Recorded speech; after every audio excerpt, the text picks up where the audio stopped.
الحمد لله وكفى وسلام على عباده الذين اصطفى أما بعد فأعوذ بالله من الشيطان الرجيم بسم الله الرحمن الرحيم يا أيها الذين آمنوا اتقوا الله حق تقاته ولا تموتن إلا وأنتم مسلمون وقال رسول الله صلى الله عليه وسلم أكثروا ذكر هادم اللذات الموت أو كما قال عليه الصلاة والسلام إن الله ملائكته يصلون على النبي يا أيها الذين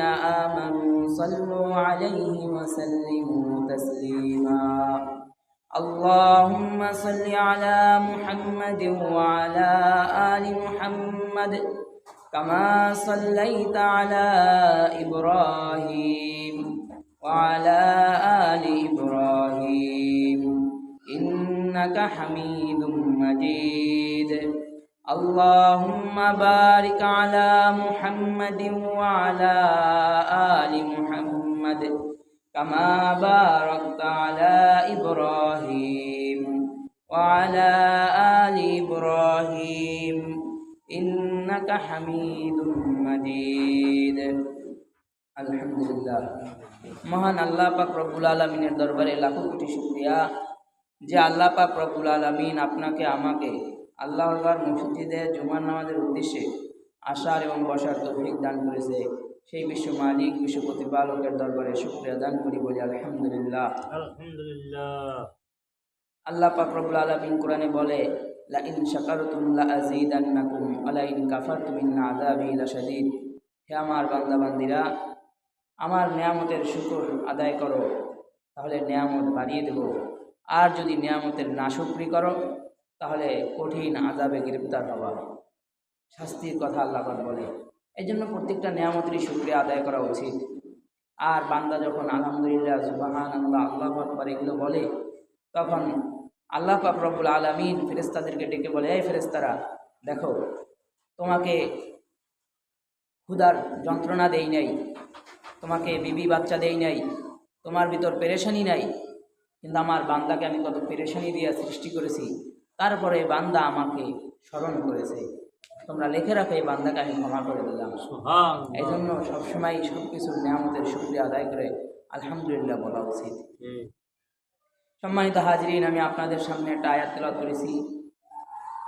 আল্লাহ পাক রব্বুল আলামিন বর্ণনা সন্ধানকে আমলের নিয়তে বলার এবং শোনার তৌফিক দান করুন, এবং উপকারী কথাগুলো যেন আল্লাহ তাআলা আমার জবান থেকে বের করে দেয়। আপনারা বলেন আমিন। আল্লাহ পাক রব্বুল আলামিন আয়াতে বলে, ইয়া আইয়ুহাল্লাযীনা আমানু তাকুল্লাহ, হে ঈমানদার বান্দা বান্দীরা, আমি আল্লাহকে ভয় করো। হাক্কা তুকাতি, ভয় করার মতো ভয় করো, মানে প্রকৃত অর্থেই ভয় করো। একটা হলো ভয়, আপনাকে দেখছে আপনার সন্তান, দেখে আপনাকে ভয় করে, কিন্তু পিছে বসে ভয় করে না, সেটা তো ভয় না। যে প্রকৃত অর্থে ভয় করে, সে সামনেও যেভাবে ভয় করে, পিছেও সেভাবে ভয় করে। তো এখানে বলা হয় প্রকৃত অর্থে ভয় করো, ভয় করার মতো ভয় করো। আমরাও তো ভয় করি, ভয় করলে কি নামাজ রোজা আমরা ছাড়তে পারতাম? আমাদের ভিতর তো আল্লাহর ভয় নাই। যাই হোক, আল্লাহ কোরআনে বলে, ইয়া আইয়ুহাল্লাযীনা আমানু তাকুল্লাহ, আমি আল্লাহকে ভয় করো, হাক্কা তুকাতি, ভয় করার মতো ভয় করো, ওয়ালা তামুতুন্না ইল্লা ওয়া আনতুম মুসলিমুন, মুসলমান না হয়ে কিন্তু মৃত্যুবরণ করো না। মুসলমান হয়ে তারপরে মৃত্যুবরণ করতে বলছে।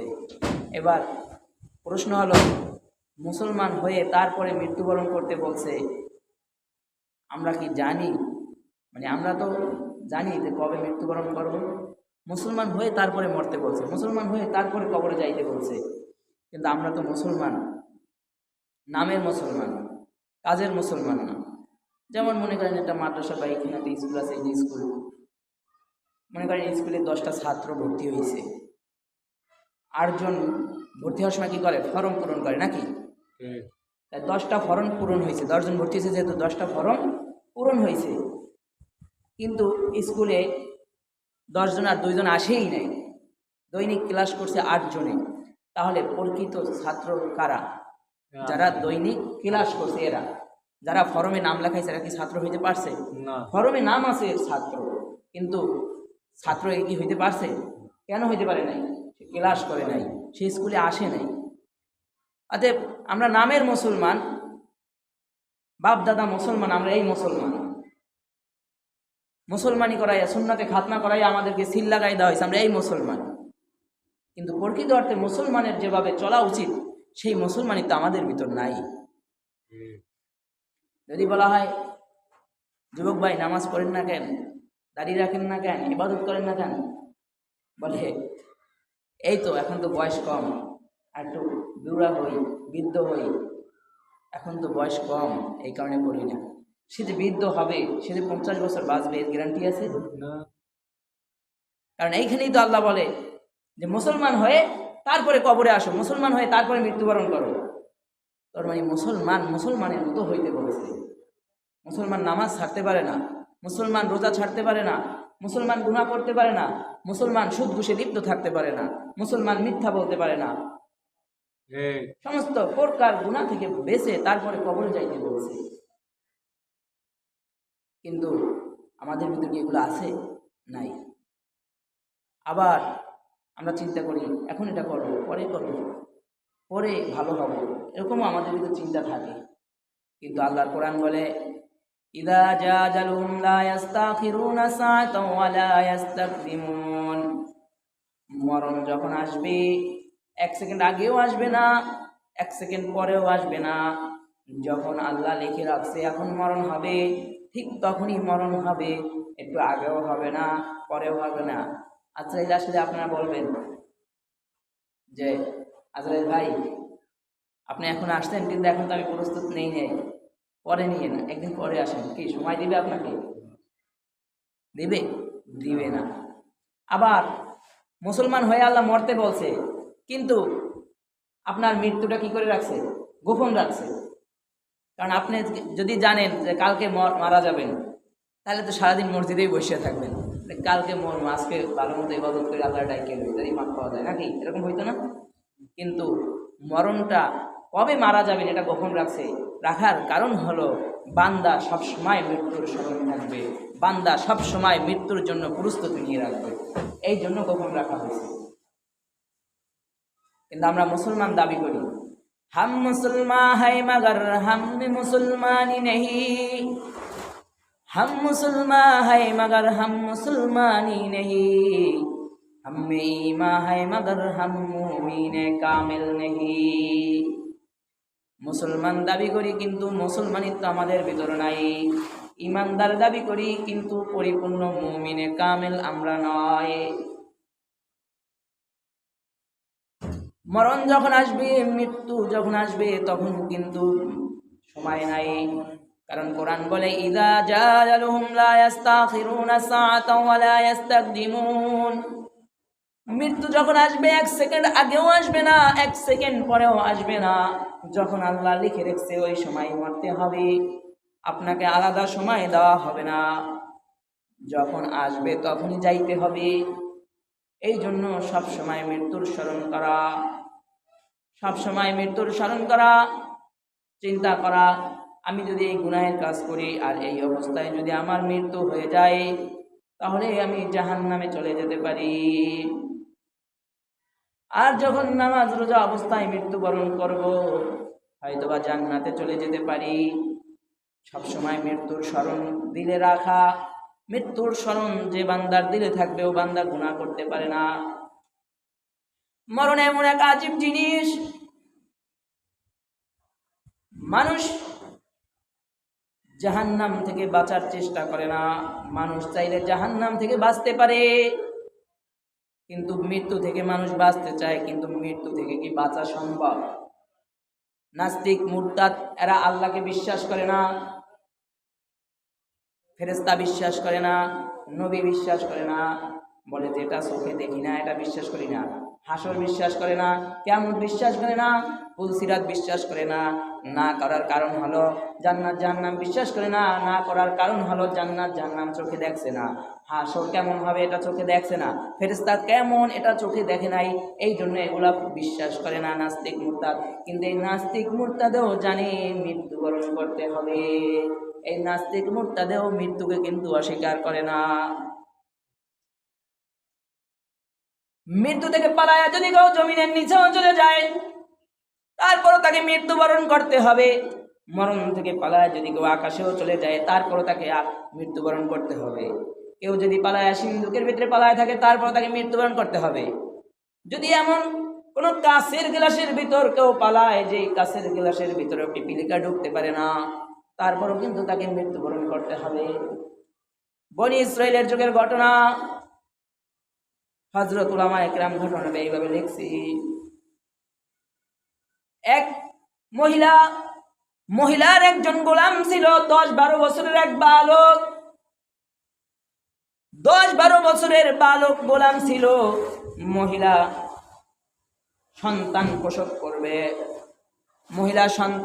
করবে, গোলামকে বলতেছে, গোলাম আমার এখন প্রসব বেদনা উঠছে, যাও আগুন নিয়ে আসো। গোলাম বের হয়েছে ঘর থেকে, 12 বছরের গোলাম যখন বের হয়েছে, বের হওয়ার পরেই দেখতেছে বাহিরে একজন দাড়ি টুপিওয়ালা পাগড়িওয়ালা বুজুর্গ ব্যক্তি দাঁড়ায় রয়েছে। কিন্তু গোলামের তো আদেশ, মালিক আদেশ করছে যাও আগুন নিয়ে আসো। গোলাম তাড়াহুড়া করতেছে, বুজুর্গ ব্যক্তি ডাক দিয়া বলে, গোলাম কই যাও? বলে আগুন আনতে যাই। বলে কিসের আগুন আনতে যাও? বলে আমার মালিক বাচ্চা প্রসব করবে এই জন্য আগুন আনতে যাই। বলে তোমার মালিক যে বাচ্চা প্রসব করবে জানো? এই যে বাচ্চার জন্ম নিবে এটা একটা কন্যা সন্তান জন্ম নিবে। এই কন্যা সন্তান দুনিয়ায় এসে কি করবে জানো? বলে না জানি না। বলে এই কন্যা সন্তান 100 পুরুষের চরিত্র নষ্ট করবে, 100 পুরুষের সাথে জেনা করবে। যে মালিক তোমার এখন কন্যা সন্তানটার জন্ম দিবে, এটা দুনিয়ায় আসার পরে যখন যুবতী বয়স হবে তখন 100 পুরুষের সাথে জেনা করবে, 100 যুবকের চরিত্র নষ্ট করবে। লোকটার চেহারা দেখা গোলামের বিশ্বাস হয়ে গেছে কথা। কারণ কিছু লোকের কথা চেহারা দেখলে মনে হয় না সত্য বলছে, এটা মিথ্যা হতে পারে না। আর কিছু চেহারা বাটপাড়ির ছাপ করে থাকে, ওরা যতই সত্য কথা বলুক মানুষ ওদেরকে সহজে বিশ্বাস করে না, কারণ চেহারাটা বদকার, চেহারাটা নেককার নয়।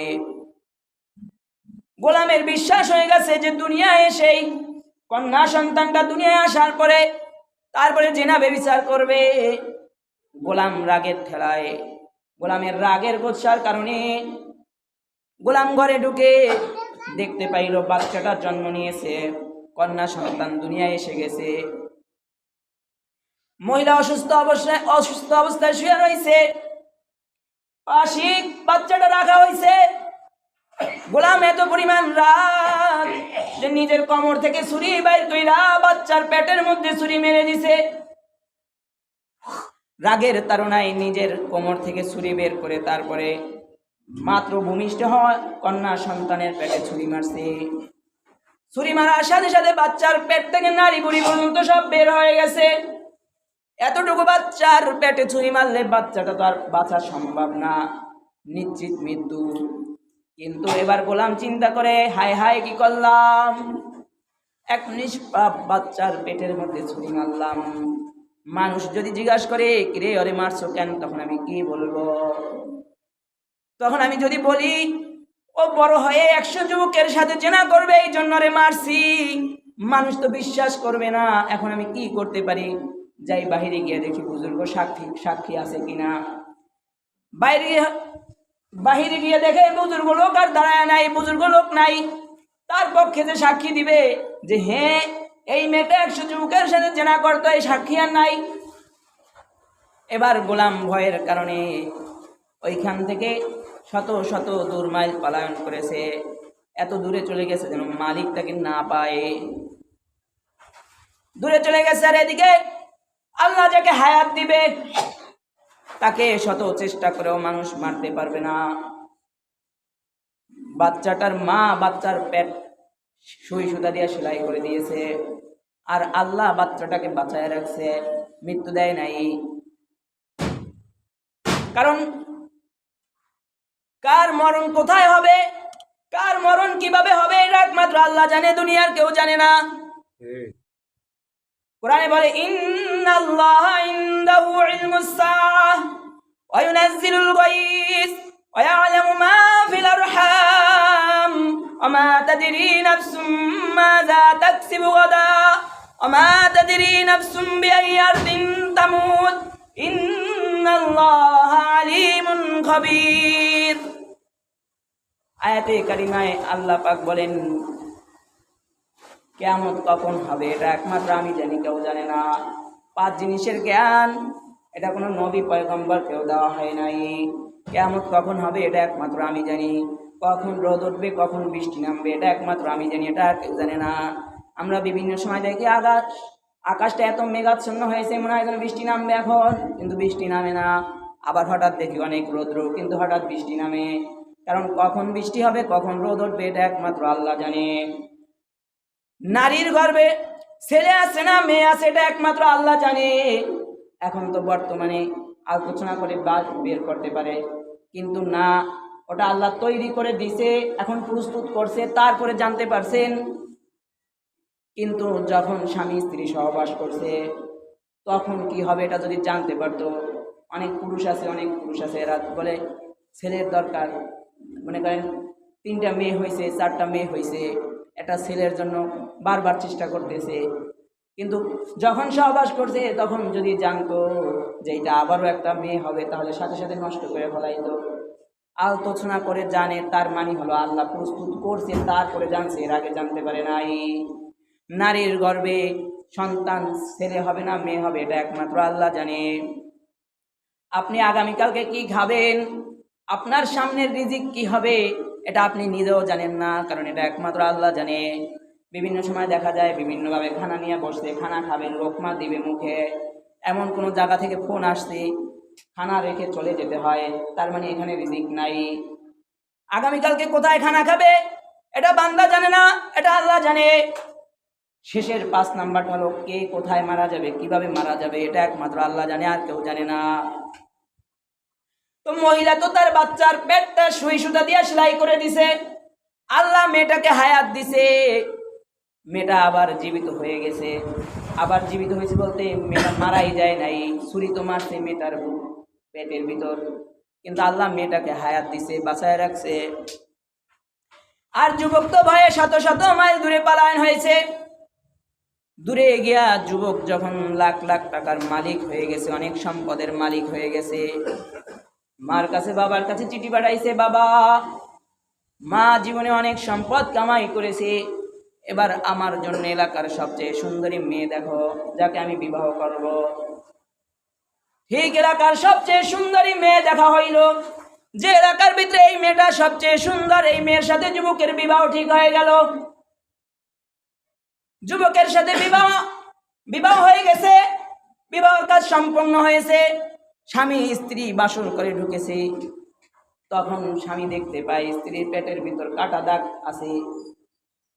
স্বামী যখন স্ত্রীর পেটের ভিতর কাটা দাগ দেখতে পেল, স্বামী জিজ্ঞাসা করে, বিবি আপনি কি জীবনে কোনো বড় ধরনের অ্যাক্সিডেন্ট করছিলেন কিনা, আপনার পেটের ভিতরে এই দাগটা কিসের?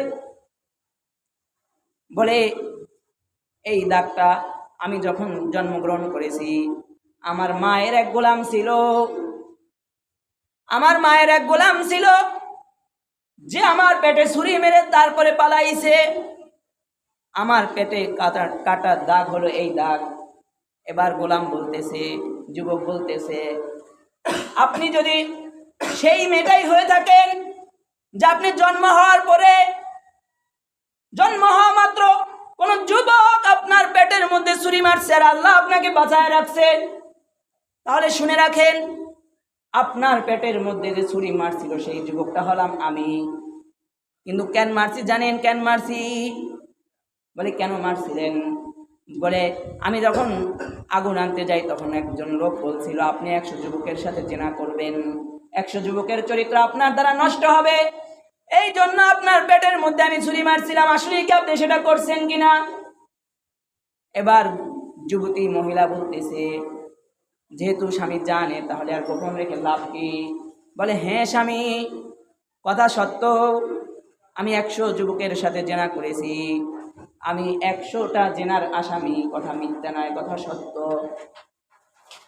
এবার স্বামী বলতেছে, বিবি আমি জানি আপনি 100 যুবকের সাথে চরিত্র নষ্ট করেছেন, তারপর আমি আপনাকে ছাড়বো না, আমি আপনাকে মারবো না, আমি আপনাকে কোনো কিছু বলবো না, কারণ একটা ভবিষ্যৎবাণী সত্য হয়েছে। আমি আপনার আর একটা ভবিষ্যৎবাণী শুনেছি। বলে কি? বলে এটা শুনেছি যে আপনার মৃত্যু হবে মাখরসার মাধ্যমে, সেটাও আমার দেখার আছে, এই জন্য আমি দেখব। স্ত্রী ভয় পেয়ে গেছে যে মাখরসার মাধ্যমে মৃত্যু হবে। স্ত্রী বলতেছে, স্বামী আমি যে জেনা বিচার করেছি, আমি তো আল্লাহর কাছে তওবা করেছি, আমি আর জেনা করব না।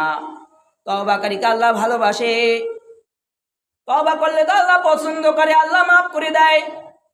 ও আমার স্বামী, আপনাকে তো আল্লাহ ধন সম্পদ কম দেয় নাই, আপনি অনেক টাকার সম্পদের মালিক, আপনি এমন একটা ঘর নির্মাণ করেন, আপনি এমন একটা ঘর তৈরি করেন যে ঘরের ভিতরে পিপিলিকা মাকড়সাও ঢুকতে পারবে না, এমন একটা ঘর আমার জন্য তৈরি করেন। স্ত্রীর ভালোবাসায় স্বামী তার সম্পদ দ্বারা একটা কাচের ঘর তৈরি করছে, বলা হয় এমন এক ঘর তৈরি করছে যে ঘরের ভিতরে মাকড়সা তো দূরের কথা, পিপিলিকাও ঢুকতে পারে না। স্বামী স্ত্রী ওই জায়গায় থাকে। হঠাৎ একদিন সকালবেলা ঘুম থেকে উঠে স্বামী দেখতেছে ঘরের ছাদের সাথে মাকড়সা দেখা যাইতেছে।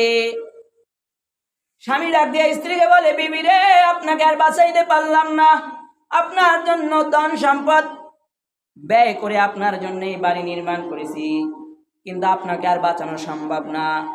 স্ত্রী বলে, কেন কেন? বলে, ওই দেখেন ছাদে মাকড়সা দেখা যাইতেছে, আমি আপনার ভবিষ্যৎ শুনেছি, আপনার মৃত্যু হবে মাকড়সার মাধ্যমে। স্ত্রী এবার বলতেছে, স্বামী বোকা হয়ে গেছে, জীবনে এমন মাকড়সা কত মারলাম, এমন মাকড়সা হাত দিয়া ধইরা জীবনে কত মারলাম, আর এই মাকড়সার দ্বারা নাকি আমার মৃত্যু হবে, এটা কোনো কথা? তো স্ত্রী রাগের কারণে হাতের লাঠি নিয়া ছাদ থেকে মাকড়সাকে নিচে ফেলাইয়া তারপরে পিটাইতেছে, কারণ স্বামী বলছে মাকড়সার মাধ্যমে মৃত্যু হবে, একবারই দিলেই তো একটা মাকড়সা মারা যায়, কিন্তু ওই যে রাগের কারণে মাকড়সাকে পিটাইতেছে। এরপরে এত পরিমাণ রাগ, বলা হয় শেষ বেলায় নিজের পায়ের গোড়ালি দিয়া মাকড়সাকে পিষতে গেছে।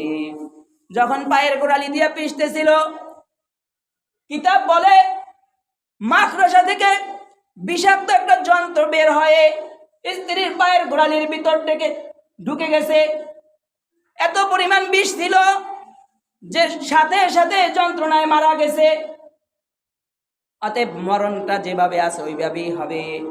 কবি বলে, মরণ থেকে যতই পালাও মরণ তোমায় লইবে গিরি, মরণ থেকে যতই পালাও মরণ তোমায় লইবে গিরি, যদিও শুধু আকাশ পানে পালাও সেথায় লাগাই সিঁড়ি, মরণ থেকে যতই পালাও মরণ তোমায় লইবে গিরি, যদিও শুধু আকাশ পানে পালাও সেথায় লাগাই সিঁড়ি। সিঁড়ি বানায় যদি কেউ আসমানেও পলায়ন করে, আজরাইল আসমান চিনে, সিঁড়ি বানায় যদি কেউ জমিনের নিচে যায়, আজরাইল জমিনের নিচে চিনে। বলা হয় এক গুনাহগার এক মহিলা নিয়ে জেনা করতে ঢুকে গেছে, উলঙ্গ হয়ে গেছে। আজরাইল দরজায় টাক দিছে, ভিতর থেকে লোক বলে কে? বাহির থেকে বলে, আমি আজরাইল, দরজা খুলেন, আপনার সাথে মোলাকাত করতে আসছি। বলে, এখন সময় নাই, দরজা খোলা যাবে না। আজরাইল বলে, আমি এমন এক লোক, আমার জন্য দরজা খুলতে হয় না, আমি সব জায়গায় প্রবেশ করতে পারি। বদকারের মৃত্যু বড় কঠিন। বলা হয় গুনাহগারদের মৃত্যু এমন কঠিন হয়, গুনাহ করতে অবস্থায় যদি মরণ হয়, তাহলে আজরাইল আলাইহিস সালাম তার জানটা টুকরা টুকরা কইরা তারপরে সিরা তারপরে বাইর করে। আর যদি নেককার অবস্থায় মৃত্যুবরণ করে, খুব আহসানের সহিত, খুব আরামের সহিত তারপরে মৃত্যু দেয়। যেমন পয়গম্বর ইদ্রিস আলাইহিস সালাম আপনারা শুনছেন একজন নবী এখন জীবিত আছে জান্নাতে। আজরাইল আলাইহিস সালাম আল্লাহর কাছে বলতেছে, আল্লাহ আপনার নবী ইদ্রিসের সাথে আমি বন্ধুত্ব করতে চাই। আল্লাহ বলে, যাও, তোমাকে সুযোগ দেওয়া হলো। আজরাইল আলাইহিস সালাম ইদ্রিস আলাইহিস সালামের কাছে চলে গেছে, গিয়া বলে, পয়গম্বর আমি আপনার সাথে বন্ধুত্ব করতে চাই। ইদ্রিস আলাইহিস সালাম বলে, বন্ধুত্ব এত সোজা নয়, 3টা শর্ত হবে। 3টা শর্ত যদি পূরণ করতে পারো তাহলে তুমি আমার সাথে বন্ধু হইতে পারবা, নয় বন্ধু হতে পারবা না। বলে, আচ্ছা বলেন কি কি আপনার শর্ত? পয়গম্বর ইদ্রিস আলাইহিস সালাম বলে, আমার বন্ধু হতে হলে আগে আমাকে মৃত্যুর স্বাদ গ্রহণ করাতে হবে, আগে আমাকে মৃত্যু দিতে হবে। এবার আজরাইল আলাইহিস সালাম আল্লাহর কাছে বলে, আল্লাহ আপনার নবী মৃত্যু চায়, এটাও কি সম্ভব? বলে, যাও, তাকে মৃত্যুর স্বাদ গ্রহণ করাও। আল্লাহ অনুমতি দিলে আজরাইল আলাইহিস সালাম ইদ্রিস আলাইহিস সালামের জান কবজ করলো, আবার ভিতরে দিয়ে জীবিত করে দিল। এবার আজরাইল আলাইহিস সালাম বলতেছে, শর্ত পূরণ হয়েছে, বন্ধুত্ব? বলে, না, আরো 2টা বাকি আছে। বলে, আর 2টা কি? বলে, আমাকে জাহান্নামের ভিতরে ঢুকাইবেন, আবার বের করবেন। এবার বলতেছে, আল্লাহ আপনার পয়গম্বর জাহান্নামের ভিতর ঢুকতে চায়, জাহান্নামের আগুন কেমন, জাহান্নামের শাস্তি কেমন, এটা নিজে দেখতে চায়। আল্লাহ বলে, যাও, ঢুকাইয়ার সাথে সাথে বের করো। তো পয়গম্বরকে জাহান্নামের ভিতর দিল, আবার সাথে সাথে বের করলো। আজরাইল বলে, এবার বন্ধুত্ব? বলে, না, আরো একটা শর্ত আছে। বলে, শর্ত কি? বলে, এবার জান্নাতের ভিতর ঢুকাবেন। আল্লাহর কাছে বলে, আল্লাহ আপনার পয়গম্বর জান্নাতে যেতে চায়। বলে, যাও, জান্নাতের ভিতর ঢুকাবা, আবার সাথে সাথে বের করবা, আবার রেখে দিও না। কিন্তু ইদ্রিস আলাইহিস সালামকে যখন জান্নাতে ঢুকাইল, এবার ইদ্রিস আলাইহিস সালাম আর বের হয় না। আজরাইল আলাইহিস সালাম বলে, আসেন, বাহিরে আসেন। বলে, না, আর বাহিরে যাওয়া যাবে না। বলে, কেন? বলে, মানুষ মৃত্যুর স্বাদ একবারও গ্রহণ করবে, আমার মৃত্যুর স্বাদ গ্রহণ হয়ে গেছে। মানুষ জাহান্নামে গেলে একবারও যাবে, আমি জাহান্নামের স্বাদ গ্রহণ করেছি, এবার জান্নাতে আসছি, জান্নাতের নিয়ামত ভোগ করব, তুমি চলে যাও। ইদ্রিস আলাইহিস সালাম জান্নাতে রয়ে গেছে।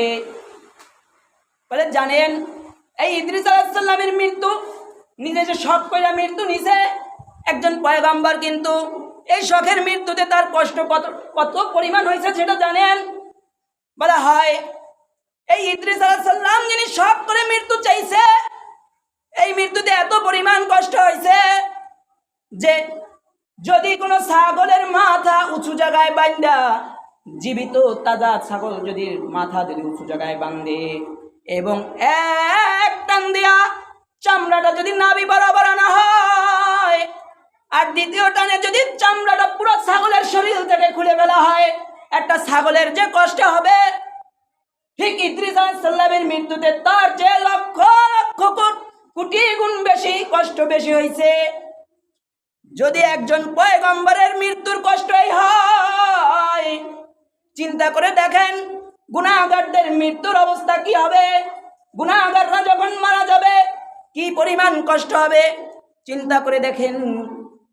বলা হয়, নেক কাজ করতে থাকা অবস্থায় নেককারদের মৃত্যু হবে, মরার সাথে সাথে জান্নাতে চলে যাবে, জান্নাত এনে হাজির করে দিবে আল্লাহ। আসিয়া আলাইহিস সালাম ফিরআউনের স্ত্রী, যিনি মৃত্যুর সময় জান্নাত দেখতে দেখতে মৃত্যুবরণ করছে, আর যদি নেককার না হয়, বলা হয় মরার সাথে সাথে জাহান্নামের ভিতর ঢুকে যাবে।